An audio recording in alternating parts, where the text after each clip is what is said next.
أعوذ بالله من الشيطان الرجيم. بسم الله الرحمن الرحيم.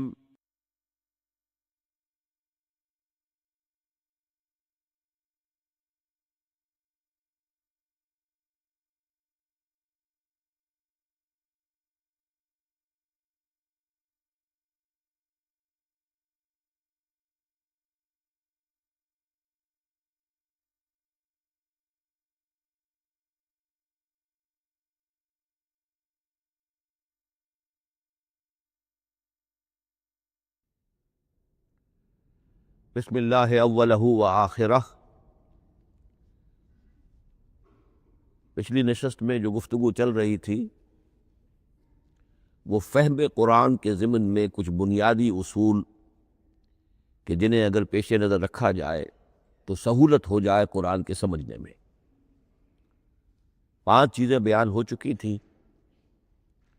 نمبر 1، قرآن کا اسلوب استدلال منطقی نہیں ہے، فطری ہے، نیچرل اور خطابی ہے، انسان کو خود غور و فکر کرنے اور اپنے اندر جھانکنے کی دعوت دیتا ہے قرآن۔ ثانیاً، قرآن مجید کی آیات میں تقسیم ہے، محکمات اور متشابہات، اور سورہ آل عمران میں جہاں اس کا ذکر ہے فرما دیا گیا ہے کہ اہل ایمان کا شیوہ یہ ہونا چاہیے کہ وہ محکمات پر اپنی توجہ کو مرکوز رکھیں اور متشابہات کے بارے میں اجمالی طور پر یقین رکھیں کہ اللہ کی طرف سے ہے، یقیناً حق ہے، چاہے وہ ہماری سمجھ میں آئی ہے یا نہیں آئی ہے۔ لیکن اس میں جو ایک براڈ تقسیم ہے وہ یہ کہ آیات الاحکام سب کی سب محکمات ہیں، مستقل، اور عالم غیب، عالم آخرہ، عالم برزخ، عالم ارواح، عالم ملائکہ، اس کے تمام امور مستقل طور پر متشابہات میں سے۔ البتہ ایک تیسری کیٹیگری ہے کہ جو سائنٹیفک فنومینا کے ضمن میں ہو سکتا ہے کہ ایک شے آج متشابہات میں ہو، کل وہ محکمات میں داخل ہو جائے، جبکہ انسانی علم جو ہے وہاں تک پہنچ جائے اور اس کا ادراک کر سکے۔ نمبر 3، تفسیر زیادہ تر لفظی طور پر اور نحو اور صرف سے بحث کرتی ہے، تعویل کا مقصد ہے اصل مدلول تک پہنچنے کی کوشش کرنا۔ نمبر 4، تعویل میں عام اور خاص، خاص کانٹیکسٹ میں، زمان و مکان کے خاص کانٹیکسٹ میں جب قرآن نازل ہوا تو کسی آیت کا کیا اصل مفہوم تھا جو سمجھا گیا، اس میں شان نزول کی روایات کو بھی اہمیت حاصل ہوگی۔ لیکن چونکہ قرآن مجید صرف اس دور کے لیے یا اس علاقے کے لوگوں کے لیے ہدایت نامہ بن کر نہیں آیا تھا، بلکہ پوری نوع انسانی کے لیے تا ابد الآباد، لہذا اسی میں وہ مضمر ہے، اس میں وہ ہدایت مضمر ہے کہ تعویل عام کر کے آیت کے الفاظ، ان کا در و بست اور آیت کا سیاق و سباق اس کے حوالے سے، اور القرآن یفسر بعضہ بعضا کے حوالے سے یقیناً جو ہے اس میں ابدی ہدایت جو مضمر ہے وہ بھی حاصل کی جا سکتی ہے۔ نمبر 5، تذکر اور تدبر کا فرق، یہ دونوں الفاظ قرآن کے ہیں۔ تذکر کے لیے 4 مرتبہ اللہ نے سورہ قمر میں چیلنجنگ انداز میں فرمایا ہے، وَلَقَدْ يَسَّرْنَا الْقُرْآنَ لِلذِّكْرِ فَهَلْ مِن مُّدَّكِرٍ، ہم نے قرآن کو ذکر کے لیے، تذکر کے لیے، ہدایت اخذ کرنے کے لیے، بنیادی نصیحت حاصل کرنے کے لیے نہایت آسان بنایا ہے۔ تو ہے کوئی جو اس سے تذکر کرنا چاہے؟ اس تذکر بالقرآن کے لیے صرف یہ کافی ہے کہ انسان عربی زبان سے اتنا واقف ہو کہ اس کا ایک براہ راست مفہوم سمجھتا چلا جائے، اور دوسری شرط لازم ہے نیت کی درستی، طلب ہدایت پیش نظر ہو، اپنے علم کی دھوس جمانا جو ہے وہ مقصود نہ ہو، تو قرآن مجید سے تذکر حاصل ہو جائے۔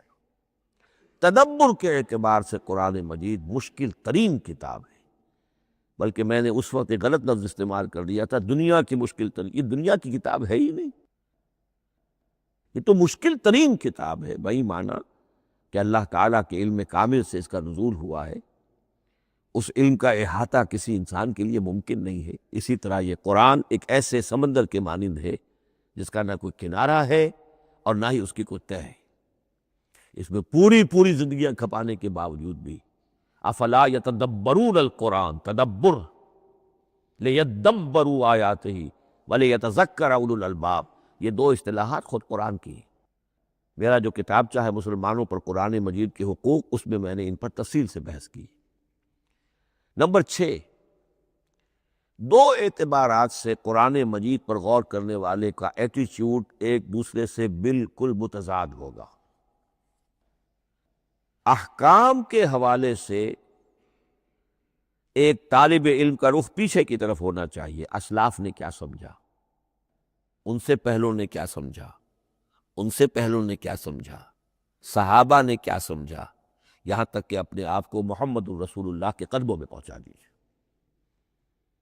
دین کا عملی پہلو، حلال اور حرام، جائز و ناجائز، یہ چیزیں آپ کو، یہ نہیں کہ آپ کو نئے زمانے کی وہ جو بھی ریسرچ ہو اس کے حوالے سے اور نئے زمانے کے سائنسی جو حقائق ہیں ان کے حوالے سے بات کریں۔ دوڑ پیچھے کی طرف اے گردش ایام تو، پیچھے سے پیچھے، یہاں تک کہ مصطفیٰ برسا خیش را کے دیں ہم اوست، اگر بہو نہ رسیدی تمام بولا۔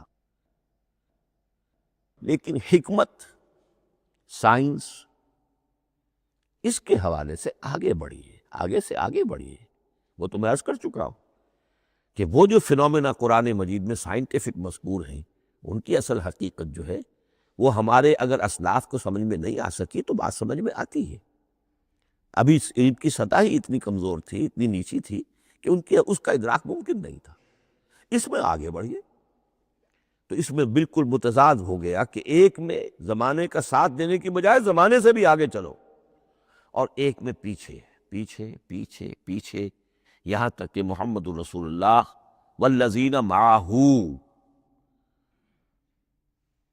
محمد الرسول اللہ والذین معہ، ان کے قدموں تک اپنے آپ کو پہنچا دو۔ آخری شے فہم قرآن کی ضمن میں، لیکن یہ last but not the least کے مصداق ہے۔ یہ بات بہت صراحت کے ساتھ مولانا مودودی نے لکھی ہے تفہیم القرآن کے مقدمے میں، اور بہت اہم بات ہے، بہت اہم بات، اور وہ یہ ہے کہ قرآن مجید ایک ایسی کتاب نہیں ہے جسے کوئی محقق اور ریسرچ اسکالر اپنی لائبریری میں بیٹھ کر اور ریفرنس بک سامنے رکھ کر ادھر سے ادھر اور سمجھ لے۔ اس کے سمجھنے کا کی شرط لازم یہ ہے کہ جو یہ راستہ دکھاتا ہے اس پر چلنا شروع کرے۔ ایک ایک قدم کے بعد قرآنی حقائق مزید منکشف ہوں گی، اور مزید منکشف ہوں گے، اور مزید منکشف ہوں گے۔ جب تک قرآن مجید کے بتائے ہوئے راستے پر آدمی چلے گا نہیں، قرآن کی اصل حقیقت اس پر کبھی منکشف نہیں ہوگا۔ چاہے تفسیر لکھ دے، وہ تو لفظوں کی بحث ہے، صرف اور نحو ہے، یا روایات ہے، وہ جمع کر دیجئے۔ لیکن یہ کہ قرآن مجید کا صحیح فہم عمل کے بغیر ممکن ہے۔ جیسے قرآن مجید میں آتا زادتہم ایمانا، ایمان بڑھتا ہے، عمل کے ذریعے سے ایمان بڑھتا ہے۔ میں اس میں ایک شے کا اضافہ کر رہا ہوں۔ میرے نزدیک قرآن مجید مینول آف ریولوشن، محمد عربی صلی اللہ علیہ وسلم نے ایک عظیم انقلاب برپا کیا دنیا میں، اور ایک انقلابی جد و جہد کی ہے۔ دعوت کے قبول کرنے والوں کو منظم کرنا، ان میں سم و طاعت کی عادت پیدا کرنا، پھر ان میں تن من دھن قربان کرنے کا جذبہ پیدا کرنا، پھر ان کا تزکیہ کرنا، ان کی تربیت، پھر جب وہ تیار ہو جائیں تو باطل سے ٹکر، اور اس میں پھر جہاد اور قتال کے مراحل، تاکہ انقلاب آ گیا، اور یہ کہ جاء الحق وزہق الباطل ان الباطل کان زہوقا۔ اس جد و جہد کے ہر مرحلے پر قرآن نازل ہو رہا ہے، جو اس مرحلے کے جو مسائل ہیں، جو اس مرحلے کے پرابلمز ہیں، جو اس مرحلے کی مشکلات ہیں، ان سے بحث کر رہا ہے۔ اب اگر کوئی فرد یا کوئی گروہ اس پروسیس میں وہ داخل ہی نہیں، وہ سمجھ ہی نہیں سکتا کہ یہ جو بات کہی جا رہی ہے اس کا اصل محل کیا ہے، مقام کیا ہے، کیوں کہی جا رہی ہے۔ وہ تو جب اسی قسم کی انقلابی جد و جہد میں کوئی خود مبتلا ہوگا تو اسے معلوم ہوگا یہ تھی وہ مشکل، یا یہ تھا وہ مسئلہ، یا یہ تھا وہ مرحلہ جو اس وقت کی جو جد و جہد تھی محمد الرسول اللہ والذین معہ کی، کہ اس وقت یہ آیات نازل ہوئی۔ اس طریقے سے مینول آف ریولوشن میں کہا کرتا ہوں، چونکہ ہماری جو طب کی تعلیم ہوتی ہے اس میں مینول آف ڈسیکشن سب سے پہلے جو ہے اناٹمی پڑھائی جاتی ہے، اور ڈیڈ باڈی کی ڈسیکشن ہوتی ہے، تو مینول آف ڈسیکشن جو ہے وہ پہلی کتاب ہوتی ہے جو ہمیں ملتی ہے۔ یہ ہوتا بتایا جاتا ہے یہاں ذرا شکاف دو اور یہ کھال کو کاٹو، اس کے اندر تمہیں یہ نظر آئے گا، یہ فیشیا ہے، پھر اسے اس کے اندر ایک اور شگاف دو، یہ نظر آئے گا۔ بالکل اسی طریقے سے قرآن مجید کی انگلی پکڑ کر اگر آپ چلیں گے تو پھر درجہ بدرجہ قرآن آپ پر منکشف ہوتا چلا جائے گا۔ اور اگر آپ نے اسے صرف ایک اکیڈمک ایکسرسائز بنا لیا، ایک علمی بات ہے، اس سے آگے کچھ نہیں، تو قرآن مجید کا جو اصل لب لباب ہے، جو اصل اس کا جوہر ہے، وہ کبھی منکشف نہیں ہوگا۔ اب آئیے ایک اہم موضوع، اعجاز قرآن کے وجوہ کیا ہیں۔ پہلی بات تو یہ سمجھ لیجئے کہ قرآن مجید کی حقانیت پر بنیادی طور پر دو قسم کی دلیلیں ہیں۔ ایک دلیل خارجی ہے، خارجی دلیل محمد الرسول اللہ صلی اللہ علیہ وسلم کی شخصیت اور آپ کا کارنامہ، الصادق الامین، قد لبثت فیکم عمرا، میں تمہارے مابین ایک عمر گزار چکا ہوں، تم نے مجھے دیکھا، میرا کردار دیکھا، تم نے خود مجھے الصادق اور الامین کا جو ہے خطاب دیا، تو خود حضور کی شخصیت دلیل ہے قرآن مجید کی حقانیت پر۔ اس اعتبار سے ایک مضمون بہت اہم ہے، اور وہ یہ کہ قرآن اور محمد صلی اللہ علیہ وسلم اس طرح ایک دوسرے کے ساتھ جڑے ہوئے ہیں، گتھے ہوئے ہیں، ایک وحدت بن گئے ہیں، ایک آرگینک ہول بن گئے ہیں، کہ ایک دوسرے کے لیے شاہد بھی ہے اور ایک دوسرے کے لیے کمپلیمنٹری بھی ہے، جس کے لیے میں دو مقامات سے استشہاد کروں گا۔ سورہ بینہ میں فرمایا لم یکن الذین کفروا من اہل الکتاب والمشرکین منفکین حتی تأتیہم البینہ، اہل کتاب میں سے اور کفار میں سے، مشرکین میں سے جو لوگ جنہوں نے کہ کفر کیا تھا، وہ علیحدہ نہیں کیے جا سکتے تھے جب تک کہ بینہ نہ آ جاتی۔ اب بینہ کیا ہے؟ رسول من اللہ یتلو صحفا مطہرۃ فیہا کتب قیمہ۔ بینہ دو چیزوں سے مل کر بنی، رسول من اللہ یتلو صحفا مطہرۃ فیہا کتب قیمہ، رسول اور قرآن مل کر بینہ ہے، رسول کی شخصیت بین ہے، اور یہ قرآن مجید کے لیے دلیل ہے۔ دوسری طرف قرآن مجید محمد کی رسالت کا ثبوت ہے، جیسے کہ آپ دیکھتے ہیں یاسین والقرآن الحکیم انک لمن المرسلین، والقرآن الحکیم، قسم ہے اس قرآن حکیم کی، یعنی یہ قرآن حکیم گواہ ہے، شاہد عادل ہے کہ اے محمد آپ اللہ کے رسول ہیں۔ محمد کی شخصیت، حقانیت قرآن پر دلیل، قرآن محمد کی رسالت پر دلیل، ایک دوسرے کے شاہد۔ دوسرا مقام سورہ طلاق کا ہے، قد انزل الیکم ذکرا، دیکھو لوگو اللہ نے تمہارے لیے یاد دہانی ذکر نازل کر دیا ہے۔ وہ یاد دہانی کیا ہے؟ رسولا یتلو علیکم آیات اللہ مبینات، اللہ کا ایک رسول جو تمہیں پڑھ کر سنا رہا ہے اللہ کی آیات بینات۔ یہ دونوں چیزیں مل کر بینہ بنا، دونوں چیزیں مل کر ذکرا بنا۔ اس حوالے سے یہ دونوں چیزیں ایک دوسرے کے ساتھ، یوں سمجھیے کہ اس طریقے سے گتھی ہوئی ہیں دونوں حقیقتیں، اس طرح جمع ہے کہ ایک دوسرے سے جدا نہیں کی جا سکتی۔ اگلی بات یہ سمجھیے کہ قرآن مجید محمد الرسول اللہ کا اصل معجزہ، بلکہ اس سے آگے بڑھ کر ایک لفظ استعمال کروں گا، واحد معجزہ ہے۔ آپ شاید حیران ہو کہ اور بھی تو معجزات بیان ہوتے ہیں حضور کے، لیکن میری بات سمجھیے، غور کیجیے۔ ان واقعات سے مجھے انکار نہیں ہے، لیکن جو بات میں کہنا چاہتا ہوں اس کو اچھی طرح سمجھیے۔ معجزہ کہتے کسے؟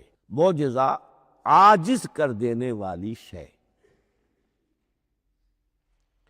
اس معجزے میں دو چیزیں ہونی لازم ہے، دعویٰ اور تحدی، چیلنج۔ جب کہ کوئی خرق عادت کوئی شے پیدا ہو جائے، خرق عادت اسے کہتے ہیں کہ فزیکل لا ایک ہے، پانی، واٹر کیپس اٹس سرفیس، حضرت موسیٰ کا عصا اس پر لگا اور سمندر پھٹ گیا، خرق عادت ہے۔ یعنی جو عادی قانون ہے، عام طور پر جو قوانین طبعیہ ہے، ان کا پھٹ جانا، ختم ہو جانا، ٹوٹ جانا، اور کسی حقیقت کا اس میں سے ظاہر ہو جانا جو ان فزیکل لاز کے خلاف۔ آگ کے بارے میں قانون کیا ہے؟ وہ جلاتی ہے، لیکن یہ کہ یہ معجزہ ہے، یہ خرق عادت ہے کہ حضرت ابراہیم آگ میں ڈالے گئے، اس نے نہیں جلائے، یا نارو کونی بردن و سلام علی ابراہیم۔ تو خرق عادت کو اب دو قسموں میں آپ سمجھیے۔ ایک خرق عادت وہ ہے جو دعوے کے ساتھ پیش کیا جائے، اپنی صداقت، اپنی رسالت کی حقانیت اور صداقت کے ثبوت کے طور پر، اور اس میں چیلنج کیا جائے کہ آؤ مقابلہ کر لو۔ وہ اس رسول کا اصل معجزہ ہوتا ہے۔ ایک خرق عادت وہ ہے جو اللہ تعالیٰ اپنے نیک بندوں کی بزرگی کو ظاہر کرنے کے لیے، غیر انبیاء کے لیے بھی کرامات جنہیں ہم کہتے ہیں ہو جاتی ہے۔ بہت سے صحابہ سے وہ کرامات ثابت ہیں۔ حضرت عمر رضی اللہ تعالی عنہ کو شام کا میدان جنگ دکھا دیا گیا، یا ساریۃ الی الجبل کے الفاظ آپ نے فرمائے۔ ابھی تو ٹیلی ویژن کہیں نہیں تھا، ابھی یہ سارے وسائل و ذرائع موجود نہیں تھے، یہ خرق عادت ہے۔ غیر نبی کے لیے اسے ہم کہیں گے کہ یہ کرامات ہے۔ نبی کے لیے لفظ معجزہ اختیار کر لیا جاتا ہے، لیکن معجزہ اس کو نہیں کہنا چاہیے، اصل میں یہ بھی نبی کے لیے کرامات کے درجے کی شے ہے جو اس سے بلند ہے۔ معجزہ وہ ہے جسے کوئی نبی دلیل کے طور پر پیش کرے اور اس پر چیلنج کرے کہ آؤ اور مقابلہ کریں۔ مثلا حضرت موسیٰ علیہ السلام کو دو معجزے دیے گئے،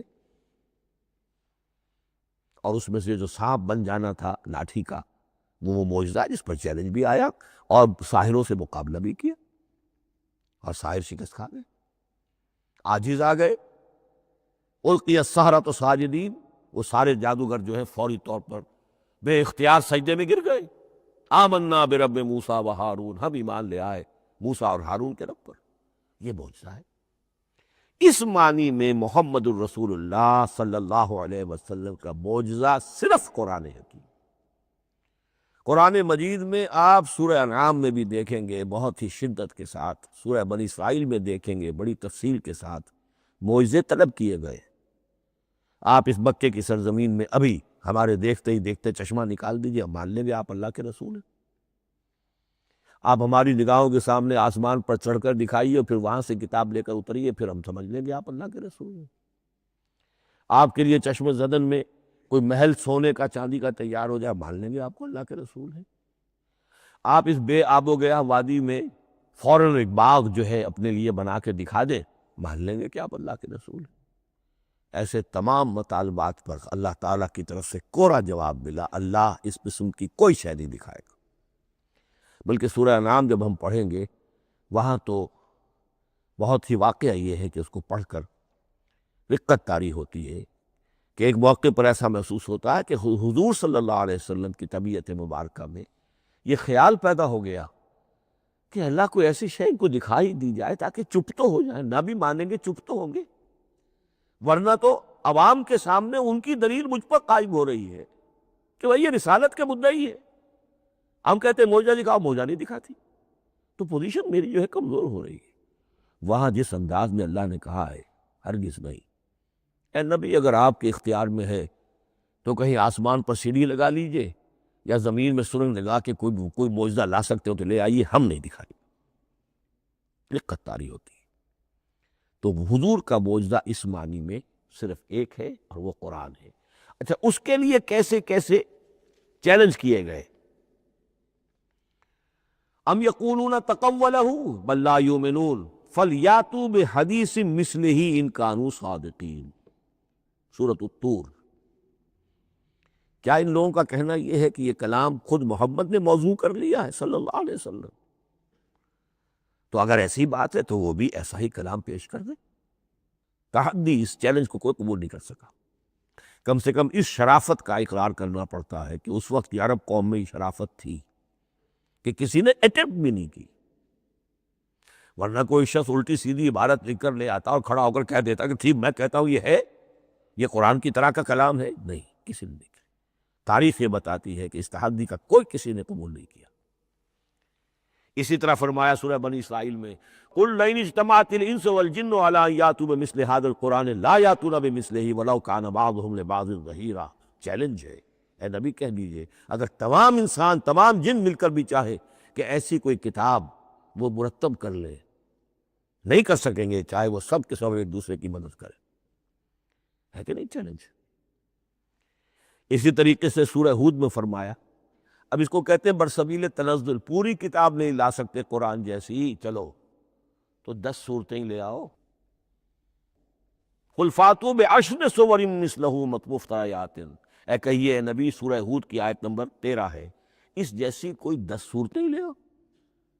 114 نہ صحیح، 10 صحیح۔ یہ بھی نہیں ہوا تو برسبیل تنزل اور سورہ یونس میں فرمایا، قُلْ فَأْتُوا بِسُورَةٍ مِّن مِثْلِهِ، ایک صورت ہی لے آؤ۔ اور اسی کو سورہ بقرہ کے 30 رکوع میں دہرایا گیا، وَإِن كُنتُمْ فِي رَيْبٍ مِّمَّا نَزَّلْنَا عَلَىٰ عَبْدِنَا فَأْتُوا بِسُورَةٍ مِّن مِّثْلِهِ وَادْعُوا شُهَدَاءَكُم مِّن دُونِ اللَّهِ إِن كُنتُمْ صَادِقِينَ۔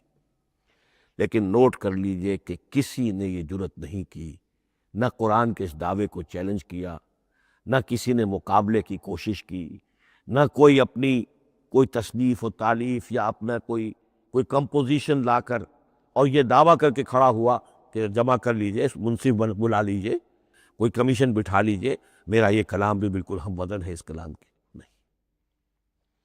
اب ہمیں دیکھنا یہ ہے کہ وجوہ اعجاز قرآن مجید کے کیا کیا ہے۔ معجزہ تو یہ ہے، حضور کا اصل معجزہ یہ ہے، لیکن معجزہ کس کس پہلو سے ہے؟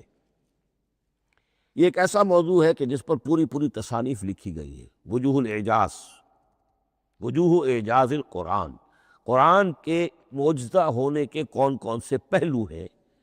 اس کا واقعہ یہ ہے کہ احسان ناممکن ہے، اور جیسے جیسے زمانہ آگے بڑھے گا اس کے اور پہلو واضح ہوتے جائیں گے۔ سنوریہم آیاتنا فی الآفاق وفی انفسہم حتی یتبین لہم انہ الحق۔ لیکن یہ کہ کس کس پہلو سے یہ معجزہ ہے، چند موٹی موٹی باتیں ضرور سمجھ لیجئے۔ لغت، ادب، فصاحت، بلاغت، عذوبت، مٹھاس، اس کے اعتبار سے قرآن معجزہ ہے۔ لیکن اس اعتبار سے قرآن معجزہ ہے، یا تو تھا اپنے زمانے کے عربوں کے لیے، غیر عرب کے لیے تو نہیں تھا۔ غیر عرب جو ہے قرآن مجید کی جو بھی فصاحت و بلاغت ہے، اس کا جو لٹریری بیوٹی ہے، اس کو تو وہ اپریشیٹ نہیں کر سکتا تھا۔ یہ حصہ جو ہے یا تو عربوں کے لیے تھا اس وقت دائمی، یا آج بھی عرب کچھ نہ کچھ، بہرحال عربی ان کی زبان ہے، وہ پڑھتے ہیں، جیسا کہ میں نے عرض کیا تھا، چاہے عیسائی ہو اور چاہے یہودی ہو، وہ بھی اپنے ہاں لٹریچر کی، عربی لٹریچر کی ہائیسٹ کتاب کی حیثیت سے قرآن مجید پڑھانے پر مجبور ہے۔ ایک پہلو اس کا یہ ہے، اور اسی کے حوالے سے نوٹ کیجئے حضرت لبید رضی اللہ تعالی عنہ، یہ سبع معلقہ کے شعراء میں سے تھے، آخری۔ عربوں میں چونکہ اس کا بڑا چرچا تھا شاعری کا، تو ان کا جو سالانہ جشن ایک ہوتا تھا، اس میں وہ بہت بڑے بڑے شعراء سب جمع ہوتے تھے، اپنے اپنے قصیدے پڑھتے تھے، اور جس کا قصیدہ سمجھا جاتا تھا کہ سب سے اعلیٰ ہے، سب سے بلند ہے، سب سے عمدہ ہے، اب اسے اس سال کے لیے وہ گویا کہ ملک الشعراء اس کو مانا جاتا تھا کہ یہ شاعروں کا بادشاہ ہے، اور تمام شاعر اسے سجدہ کرتے تھے بالفعل۔ اور اس کے قصیدے کو کعبے کی دیوار کے ساتھ ٹانگ دیا جاتا تھا، معلق کر دیا جاتا تھا۔ ایسے 7 قصیدے ہیں جن کے مجموعے کا نام ہے سبع معلقہ۔ اس سبع معلقہ جو ہے 7 جو سلسلے ہیں، ان میں آخری حضرت لبید کا ہے۔ وہ ایمان لے آئے، ایمان لانے کے بعد انہوں نے شعر کہنا چھوڑ دیا۔ اس پر حضرت عمر نے ایک دفعہ ان سے کہا کہ لبید اب آپ شعر نہیں کہتے۔ ان کا جواب تھا ابعد القرآن، کیا قرآن کے بعد بھی کسی کے لیے کوئی موقع ہے کہ وہ کچھ کہنے کی کوشش کرے؟ فصاحت اور بلاغت کی تو معراج قرآن مجید ہے، وہ آ چکی ہے۔ تو جہاں تک اہل عرب کے لیے اس کا معجزہ ہونا خاص طور پر اس دور میں اور اب بھی کسی درجے میں، اس میں تو اہمیت ہے اس کی ادبیت، اس کی فصاحت، اس کی بلاغت، اس کی عذوبت۔ دائمی اور ابدی یہ کس اعتبار سے معجزہ ہے؟ عہد حاضر میں اور غیر عرب لوگوں کے لیے۔ نمبر 1، سائنسی حقائق کا انکشاف۔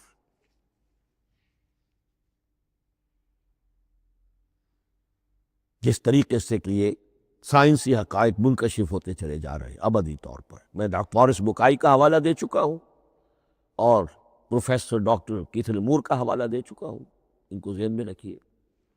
سنریہم آیاتنا فی الآفاق وفی انفسہم حتی یتبین لہم انہ الحق۔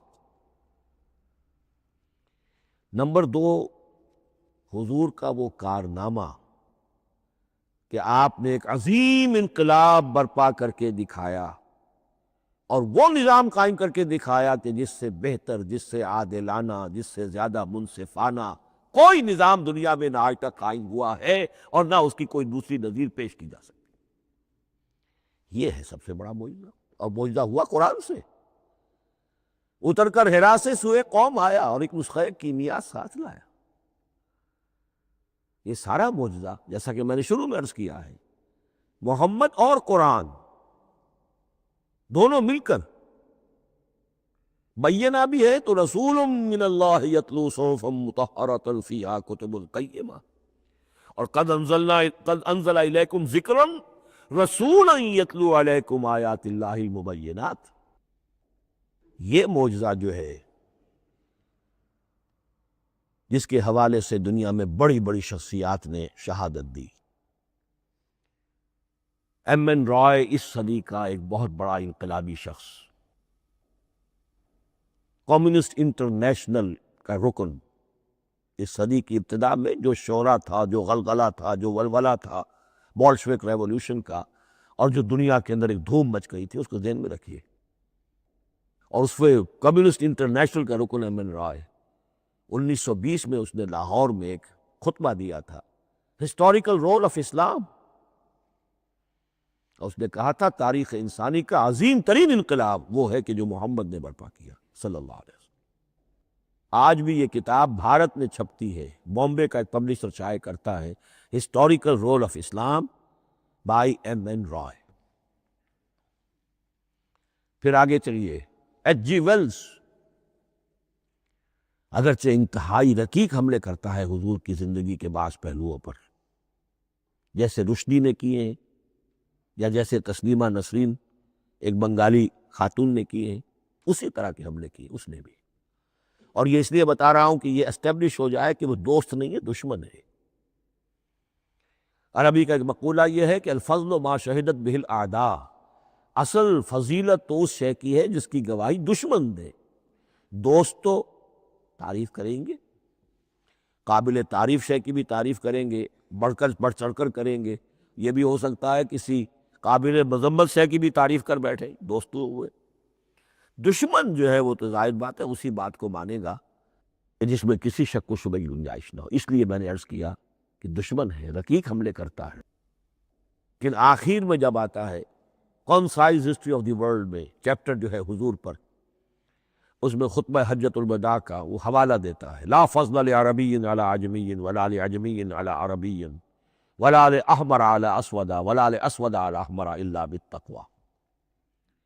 اور پھر لکھتا ہے کہ اگرچہ انسانی حریت و اخوت و مساوات کے واز تو پہلے بھی بہت کہے گئے تھے، یہاں تک کہ مسیح ناصری حضرت عیسیٰ علیہ السلام کے ہاں بھی ہمیں بڑے واعظ ملتے ہیں، لیکن یہ ماننا پڑتا ہے کہ تاریخ انسانی میں پہلی مرتبہ ان اصولوں پر ایک انسانی معاشرہ قائم کر کے دکھایا محمد نے صلی اللہ علیہ وسلم. Although the sermons of human freedom, fraternity and equality were said before also, and we find a lot of them in Jesus of Nazareth, but it must be admitted that it was Muhammad sallallahu alayhi wasallam who established for the first time in history a society based on these principles. اسی طرح کی گواہی آج سے تقریباً 20 سال پہلے امریکہ کے ڈاکٹر مائیکل ہارٹ نے دی. A selection and gradation of the 100 most influential personalities of human history. اور نمبر 1 پر محمد کا ذکر کر رہا ہے صلی اللہ علیہ وسلم، اور کہتا ہے naturally I owe an explanation, میں عیسائی ہوں اور ابھی تک عیسائی ہے وہ، اس کی موت کی بھی ابھی کوئی خبر نہیں آئی ہے، عیسائی ہے، لیکن یہ کہ اس نے حضور کو نمبر 1 پر رکھا، حضرت عیسیٰ کو نمبر 3 پہ لے گیا. تو naturally I owe an explanation, اور پھر ایکسپلینیشن دی ہے this is because he is the only person supremely successful in both the religious and secular fields. یہ دونوں میدان جو ہے مذہب اور روحانیت، اور دوسری طرف سیاست اور حکومت اور ریاست، ان دونوں میدانوں میں بیک وقت انتہائی کامیاب انسان صرف ایک ہے، اور وہ محمد ہے صلی اللہ علیہ وسلم. یا تو آدمی اس میں اونچا ہوتا ہے، روحانیت میں ہے، دین میں ہے، اخلاق میں ہے، تو سیاست و ریاست میں زیرو ہوگا. یا کوئی بہت بڑا بادشاہ ہے، بڑا حکمران ہے، بڑا فاتح ہے، سکندر اعظم ہے، تو وہ اخلاقیات میں اور روحانیات میں زیرو نہیں، مائنس ہوگا. یہ معاملہ کہ دونوں میں this is because he is the only person supremely successful in both the religious and secular fields. لیکن یہ بات نوٹ کر لیجئے کہ جو تازہ ایڈیشن ہے اس کتاب کا، اس میں سے یہ پیسج نکال دیا ہے نئے جو ایڈیٹرز ہیں انہوں نے. اس کے لیے آپ کو کسی پرانے ایڈیشن سے رجوع کرنا پڑے گا، concise history of the world, اور وہ لائبریریوں میں مل جائے. علامہ اقبال نے اس بات کو یوں بیان کیا ہے، ہر کجا بینی جہان رنگ و بو، کہ از خاکش بروید آرزو، یاد نور مصطفیٰ او را بہاس، یا ہنود اندر تلاش مصطفیٰ است. اس دنیا میں تمدن کے اعتبار سے، اخلاق کے اعتبار سے، معاشرت کے اعتبار سے کہیں کوئی خوبی اگر تمہیں نظر آتی ہے، کوئی رمق نور کی، خوبی کی، بھلائی کی، رنگ و بو، جان لو کہ یا تو وہ نور محمدی سے مستعاذ لی گئی ہے، اور یا ابھی تک انسان ابھی محمد کی تلاش میں ہے، ادھر جا رہا ہے، قافلہ ادھر جا رہا ہے، نوع انسانی کا چاروں ناچار ادھر جا رہا ہے. سوشل ایولیوشن کا پروسیس انسان کو افراط و تفریط کے دھکوں کے باوجود تدریجاً لے کر جا رہا ہے بحیثیت مجموعی پوری مین کائنڈ کو اسی بات کی طرف کہ جس کی طرف دعوت دی تھی محمد رسول اللہ صلی اللہ علیہ وسلم. ہر کجا بینی جہان رنگ و بو، کہ از خاکش بروید آرزو، یا ز نور مصطفیٰ او را بہاست، یا غلوز اندر تلاش مصطفیٰ است. اسی اعتبار سے میں ایک بات اور کہہ رہا ہوں، اس پہلو سے واقعہ یہ ہے کہ میرے نزدیک اس دور میں اعجاز قرآن کی سب سے بڑی نمائندہ شخصیت، اعجاز قرآن کا سب سے بڑا مظہر علامہ اقبال کی ذات ہے. 20ویں صدی کا مفکر، فلسفی، مشرق و مغرب کے فلسفے پڑھ چکا، قدیم اور جدید فلسفہ سب کا مطالعہ کیا، اور اس کے بعد اس کو قرآن کی حقانیت پر جو یقین نظر آیا، قرآن کی عظمت جس طرح اس پر منکشف ہوئی ہے، وہ واقعہ یہ ہے کہ مجھے کم سے کم اپنی محدود معلومات کی حد تک عظمت قرآن کا وہ انکشاف کسی دوسرے شخص پر نظر نہیں آتا. انہوں نے جس طریقے سے مرثیے کہے ہیں کہ مسلمان قوم نے کس طرح قرآن کو چھوڑا ہوا ہے، واز ہے تو قرآن سے نہیں کہیں اور سے، تربیت اور تزکیہ نفس ہے تو اس کا تعلق قرآن سے نہیں، وہ بھی کچھ اور مستعار چیزیں ادھر سے ادھر سے لے لی ہیں، فلسفے ہیں تو کہیں اور سے لے لیے ہیں، قرآن سے حکمت جو ہے وہ اخذ نہیں کی گئی ہے۔ کیسے کیسے انہوں نے عظمت قرآن کا جو انکشاف ان پر ہوا اس کی تعبیر کی ہے۔ کتاب زندہ قرآن حکیم، حکمت او لا یزال است و قدیم، حرف اورا ریب نئے، تبدیل نئے، آیا شرمندہ تعویل نئے، فاش گویا ماں سے در دل مضمر است، یہ کتابیں نیز چیزیں دیگر است، مثل حق پنہاؤ ہم پیداستو، زندہ و پائندہ و گویاستو، چون بجاں در رفت جہاں دیگر شود، جہاں چون دیگر شد جہاں دیگر شود۔ میں اس میں خاص طور پر دو اشعار آپ کو اس وقت سنانا چاہتا ہوں۔ انہوں نے حضور سے مناجات کرتے ہوئے دو اشعار کہے، اس سے آپ کو اندازہ ہوگا کہ انہیں کتنا یقین تھا کہ میرے سارے فکر کا منبع قرآن حکیم ہے۔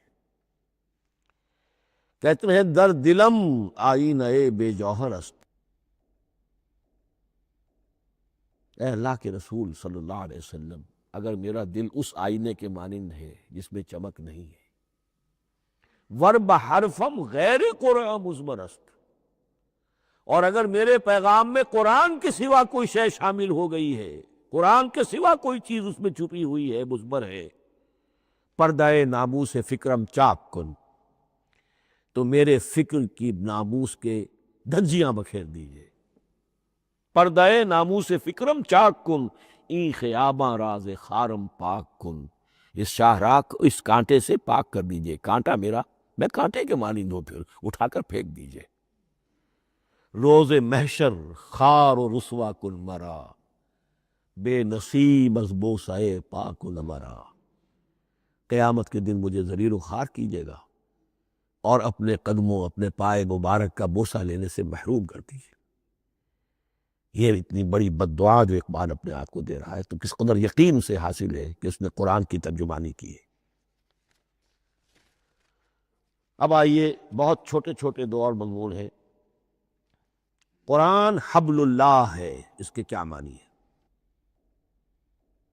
حبل رسی کو کہتے ہیں، اللہ کی رسی، حبل من مسد، سورہ لہب میں یہ لفظ آیا ہے۔ امام راغب نے اس کی تعبیر کی ہے، استعیر للوصل ولکل ما یتوصل بہ الی شیء، یا تو تعلق کو حبل سے استعارہ دیا جاتا ہے، استعارے کے طور پر حبل کا لفظ کسی تعلق کے لیے استعمال ہوتا ہے، یا کسی شے تک پہنچنے کا ذریعہ، وہ حبل ہے۔ اب یہ ہمیں لفظ ملتا ہے حضرت علی رضی اللہ تعالیٰ عنہ کی روایت میں، هو حبل اللہ المتین، ترمذی میں یہ الفاظ موجود ہیں، حضرت علی سے منقول ہے رضی اللہ تعالیٰ عنہ، یہی ہے اللہ کی مضبوط رسی، کیونکہ قرآن مجید میں آتا ہے وَاعْتَصِمُوا بِحَبْلِ اللَّهِ جَمِيعًا، تو حبل اللہ کا اسی ہے۔ پھر یہ حضرت عبداللہ ابن عمر سے بھی ہے، یہ روایت موجود ہے رزین میں، هو حبل اللہ المتین، یہ قرآن ہی اللہ کی مضبوط رسی ہے۔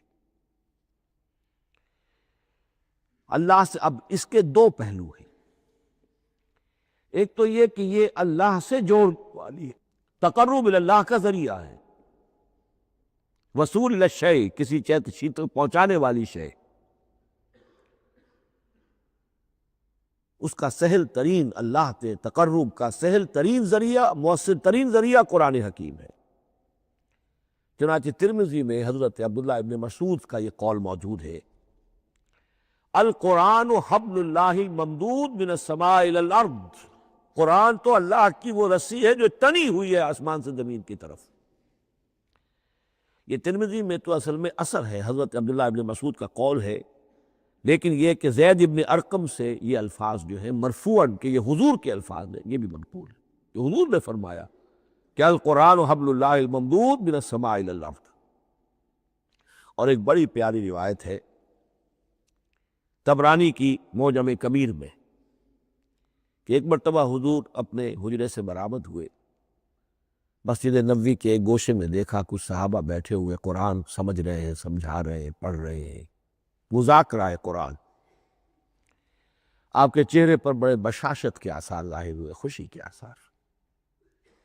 آپ چل کر تشریف لائے، پہلے ایک سوال کیا، الستم تشہدون اللہ الہ الا اللہ وانی رسول اللہ وہذا القرآن جاء من عند اللہ، کیا آپ لوگ اس کے گواہ نہیں ہیں کہ اللہ کے سوا کوئی معبود نہیں اور میں اللہ کا رسول ہوں، اور یہ قرآن خاص اللہ کے پاس سے آیا ہے؟ صحابہ کا جواب کیا ہو سکتا تھا؟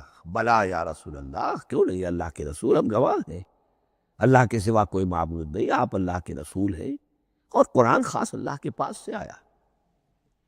اب آپ نے فرمایا فاستبشروا، خوشیاں مناؤ، فإن هذا القرآن طرفه بأيديكم وطرفه بيد اللہ، اس لیے کہ یہ قرآن وہ شے ہے کہ اس کا ایک سرا تمہارے ہاتھ میں ہے، ایک سرا اللہ کے ہاتھ میں۔ تو وصول الی اللہ کا مؤثر ترین طریقہ، تقرب الی اللہ کا مؤثر ترین طریقہ، سہل ترین طریقہ، شور شارٹ طریقہ وہ قرآن مجید ہے۔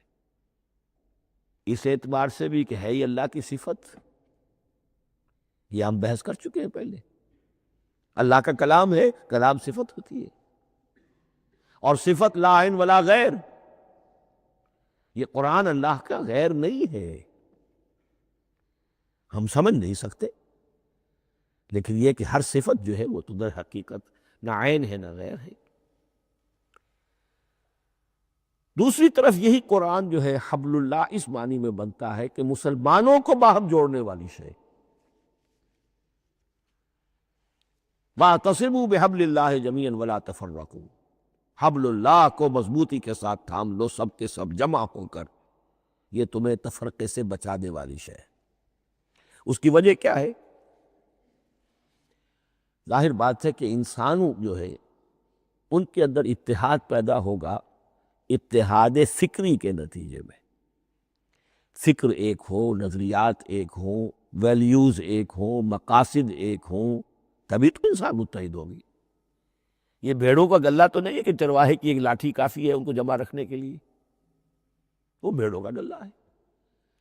انسانوں کو جمع کرنے کے لیے کوئی ایسی شے جو تمہیں ایک فکر سے، ایک نظریے سے، ایک مقصد سے، ایک نصب العین سے متصف کر دے، وہ تمہیں جوڑ دے گی۔ اور قرآن وہ شے ہے جو ایک فکر دیتا ہے، ایک خیال دیتا ہے، ایک نظریہ دیتا ہے، ایک عقیدہ دیتا ہے، ایک مقصد دیتا ہے، ایک نصب العین دیتا ہے، اللہ کے لیے جینا، اللہ کے لیے مرنا، ان صلاتی و نسکی و محیای و مماتی للہ رب العالمین، ایک آئیڈیل دیتا ہے محمد رسول اللہ کی شکل میں، لقد کان لکم فی رسول اللہ اسوۃ الحسنہ۔ اب قرآن وہ چیز ہے کہ جو تمہیں آپس میں جوڑتی چلی جائے گی، تمہارے درمیان اتحاد پیدا ہو جائے گی۔ آخری چیز، مسلمانوں پر قرآن مجید کے حقوق کیا ہیں؟ یہ صرف اشارہ کروں گا اس لیے کہ اس پر میرا کتابچہ موجود ہے، اور اس کتابچے کو اللہ تعالیٰ نے بہت قبول عام عطا فرمایا۔ اس کا انگریزی ترجمہ کیا ایک صاحب نے، از خود کیا، خود ہی ٹائپ کیا، خود ہی چھپوایا۔ عربی ترجمہ ایک صاحب نے کیا، خود کیا۔ فارسی ترجمہ ایک صاحب نے کیا، خود کیا، بغیر کسی معاوضے کے۔ ملیشیا میں وہ چھپ چکا ہے، لاکھوں کی تعداد میں عام ہو چکا ہے۔ پھر میں نے ایک موقع پر 1970 میں رمضان مبارک کے دوران آخری عشرے میں مولانا بن نوری رحمۃ اللہ علیہ تشریف لائے ہوئے تھے مدینہ منورہ، اور میں نے بھی وہ پورا رمضان مبارک اس سال وہیں کیا تھا۔ میں نے ان کو دیا تھا کہ آپ دیکھیے اس میں کوئی غلطی ہو تو مجھے بتا دیجئے، میں اسے بڑے پیمانے پر شائع کرنا چاہتا ہوں۔ انہوں نے حالت اعتکاف میں مسجد نبوی میں پڑھا ہے، صرف ایک جگہ ایک جملے میں انہوں نے اصلاح تجویز کی، وہ میں نے کر دی۔ اس اعتبار سے اب یہ کتابچہ جو ہے مصدقہ ہے مولانا محمد یوسف بن نوری رحمۃ اللہ علیہ۔ اس میں اللہ تعالیٰ نے جو بات مجھ سے کہلوا دی تھی، تقریباً 30 سال پہلے کی بات ہے، ہر مسلمان پر قرآن مجید کے 5 حقوق حسب استعداد و توفیق عائد ہوتے ہیں۔ پہلے یہ کہ اس پر ایمان ہو جیسا کہ ایمان کا حق ہے، صرف زبانی ایمان نہیں، دل سے یقین کہ یہ اللہ کا کلام ہے۔ اور اس کا نتیجہ کیا ہوگا؟ پھر عظمت اس کی پیدا ہوگی، ایمان و تعظیم، یہ پہلا حق ہے۔ تلاوت و ترتیل، اس کو پڑھے جیسے کہ پڑھنے کا حق ہے، پھر سمجھے جیسے کہ سمجھنے کا حق ہے، تذکر و تدبر، پھر عمل کرے، انفرادی طور پر بھی اجتماعی طور پر بھی۔ انفرادی طور پر جو آپ کی زندگی کے معاملات ہیں وہ آپ قرآن کے مطابق طے کریں، قومی سطح پر حکومت اور ریاست اور قانون اور سیاست، اس کے سارے تقاضے قرآن کے مطابق پورے، اور آخری یہ کہ اس قرآن کو پہنچائیں اور عام کریں، جس کے لیے حضور نے اس حد تک اس میں عمومیت کر دی ہے کہ بلغوا انی ولو آیتن، پہنچاؤ میری جانب سے خواہ ایک ہی آیت پہنچاؤ، میرا کوئی امتی اس سعادت سے بالکل محروم نہ رہ جائے۔ اول تو خیرکم من تعلم القرآن وعلمہ، تم میں سے بہترین لوگ وہ ہیں جو اسی کے لیے اپنے آپ کو وقف کر دیں، قرآن پڑھیں اور پڑھائیں، سیکھیں اور سکھائیں، سمجھیں اور سمجھائیں۔ اس لیے کہ سمجھنے اور سمجھانے، سیکھنے اور سکھانے، پڑھنے اور پڑھانے کا بھی کوئی ایک لیول تو نہیں ہے، ایک عام لوگوں کی سطح ہے، ان سے اوپر کی سطح ہے، ایک انٹلیکچوئلز کی سطح ہے، ایک جینیس لوگوں کی سطح ہے۔ ان تمام سطحوں پر قرآن کو سمجھانے کے لیے، پہنچانے کے لیے خود بھی تو اوپر اٹھنا پڑے گا، خود اسے سیکھنا پڑے گا، خود اس کی گہرائی میں غوطہ زنی کرنی پڑے گی، اور یہ ایک لائف لانگ پروسیس ہے، یہ کوئی پارٹ ٹائم جاب نہیں ہے، یہ کوئی صرف پیس ٹائم نہیں ہے، یہ کوئی ہابی نہیں ہے، ہمہ وقت ہمہ تن، خیرکم من تعلم القرآن وعلمہ۔ اب آخری بات بتا رہا ہوں، اور وہ یہ ہے کہ قرآن مجید وحی باللفظ ہے، صرف وحی بالمعنی نہیں ہے۔ یہ بحث اصل میں کیونکہ ہمارے پڑھے لکھے طبقے میں کچھ زیادہ ہو جاتی ہے، خاص طور پر جو مشنری اسکولوں وغیرہ میں پڑھے ہو اور عیسائیت اور اس کے عقائد اور اس کے فلسفے کی کوئی تھوڑی بہت ان کو کوئی چھوت لگ گئی ہو۔ عیسائیوں کے ہاں یہ عقیدہ ہے، اجماعی عقیدہ ہے کہ وحی بالمعنی ہوتی ہے، یعنی وحی کا ایک مفہوم ہے جو نبی پر اتار دیا جاتا ہے، پھر نبی اپنے الفاظ میں اسے ادا کرتا ہے۔ لفظ اللہ کے نہیں ہوتے، لفظ نبی کے ہوتے ہیں، مفہوم اللہ کا ہوتا ہے۔ ان کے لیے مجبوری یہ ہو چکی ہے جس کی وجہ سے انہیں یہ عقیدہ اپنانا پڑا کہ کوئی ایک انجیل ہے ہی نہیں،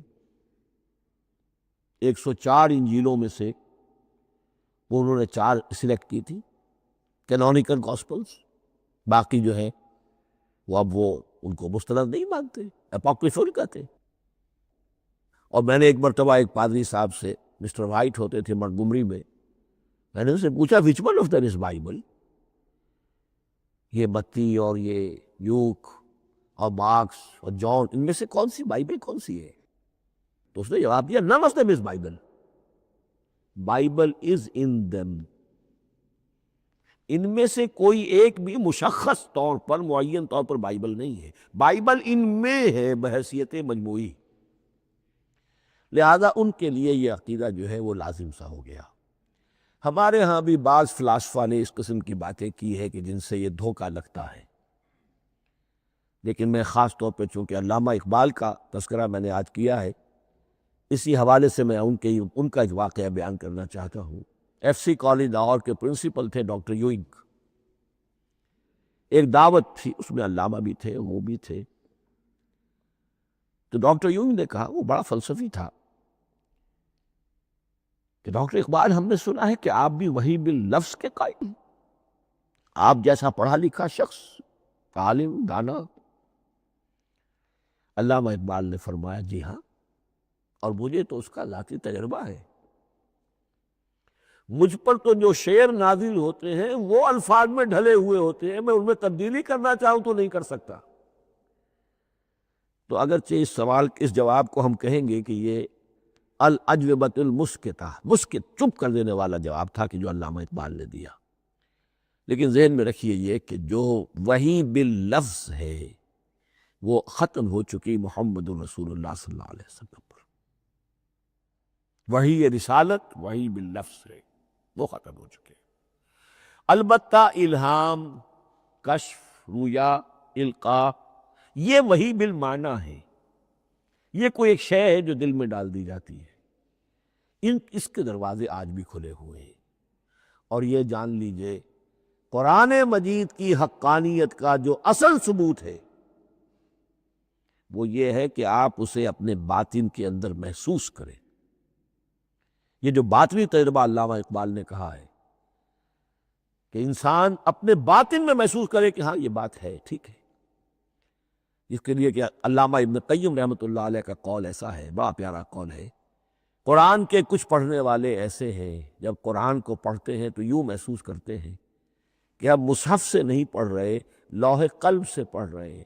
ہمارے دل پر لکھا ہوا قرآن موجود ہے.